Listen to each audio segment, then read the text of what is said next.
Are के नारायण की लिखी हुई कहानियाँ, मालगुड़ी की कहानियाँ। इस कहानी का नाम है अंधा कुत्ता। आर के नारायण की लिखी हुई कहानियाँ, मालगुड़ी की कहानियाँ। इस कहानी का नाम है अंधा कुत्ता।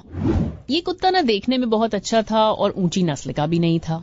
आम कुत्तों की तरह जो हर जगह दिखाई देते हैं, सफेद और भूरा, सड़क पर ही जन्मा, पूंछ बचपन में ही ईश्वर जाने किसने कुचल दी थी, इधर उधर पड़ी चीजें खाकर जिंदा रहने वाला ये कुत्ता था। आंखों में धब्बे दिखाई देते थे, चाल ढाल भी बहुत आकर्षक नहीं थी और भौंकता भी कुछ ज्यादा ही था। 2 साल की उम्र होने से पहले ही उसके बदन पर सैकड़ों मुठभेड़ों के निशान पड़ चुके थे।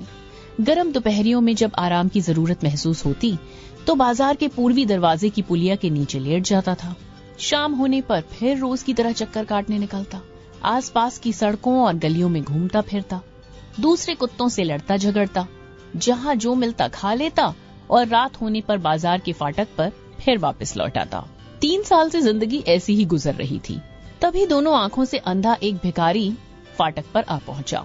एक बुढ़िया उसे रोज सवेरे यहाँ लाती, फाटक के सामने बिठा जाती, जहाँ वो भीख मांगता रहता।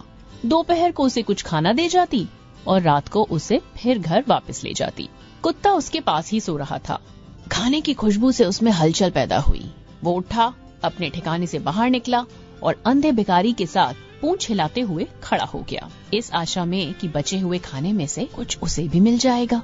अंधे ने अपनी बाहें इधर उधर घुमाई और पूछा, कौन है यहाँ? जिसे सुनकर कुत्ता आगे बढ़ा और बाह को चाट लिया। अंधे ने पूंछ से कानों तक उसके शरीर पर हाथ फेरा और कहा, तुम बहुत अच्छे लग रहे हो, मेरे साथ आओ। उसने कुछ खाना कुत्ते को दिया, जो उसने कृतज्ञ होकर खा लिया। ये एक तरह से उनकी Sample complete. Ready to continue?